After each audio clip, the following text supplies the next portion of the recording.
Il sera question d'histoire. Française, Français, I have a dream. Je suis contre la peine de mort.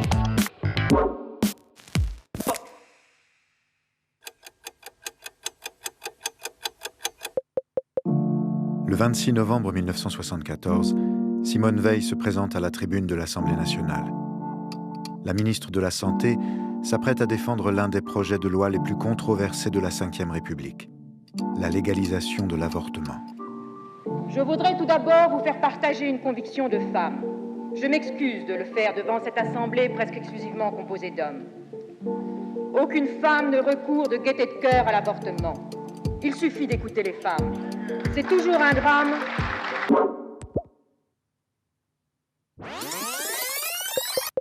En 1967, la loi Neuwirth autorise la contraception en France. Symbole de libération des femmes, la pilule permet de maîtriser enfin sa fécondité. Mais la loi tarde à être appliquée et la pilule demeure difficile d'accès, notamment pour les mineurs. La pilule, d'un côté, il paraît que c'est pas tellement bon.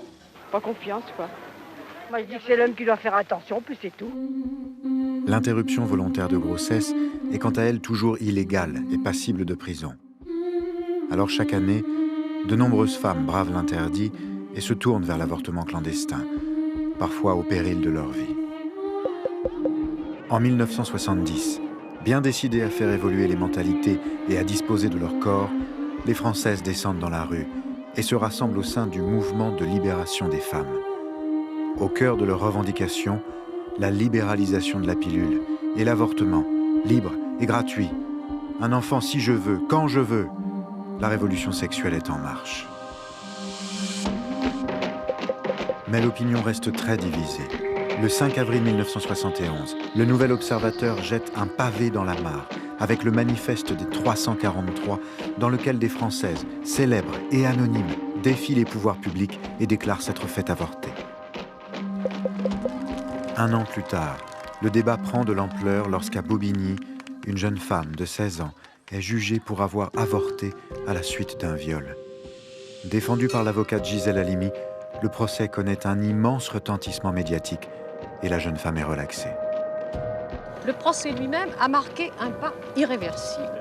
Il faudra encore attendre 2 ans pour que Simone Veil, encore inconnue des Français, ne fasse entrer le débat à l'Assemblée.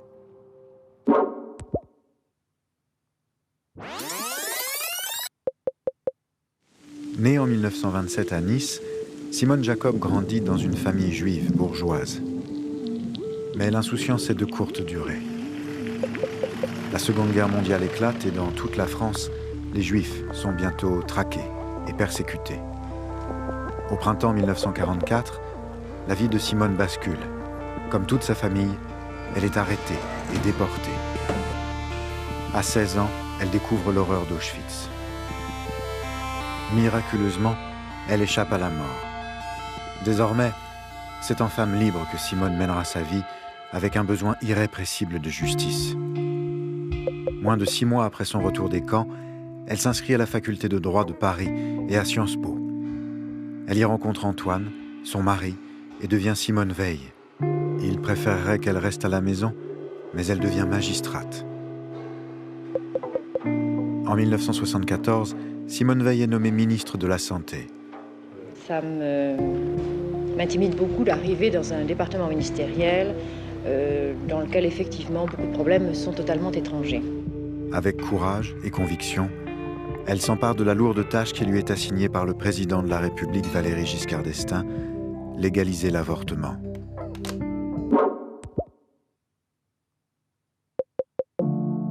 Combien sont-ils ceux qui se sont préoccupés d'aider ces femmes dans leur détresse?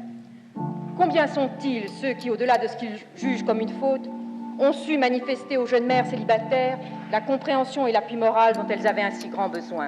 Dans l'hémicycle, le ton monte rapidement. Mais avec dignité, Simone Veil écoute ses adversaires et leurs raccourcis injurieux. On l'accuse notamment de vouloir jeter des embryons au four crématoire. Sans jamais hausser la voix, Simone Veil domine le débat. Dans la nuit du 29 novembre 1974, les députés adoptent la loi qui portera son nom. L'Assemblée nationale a adopté. Simone Veil a réussi.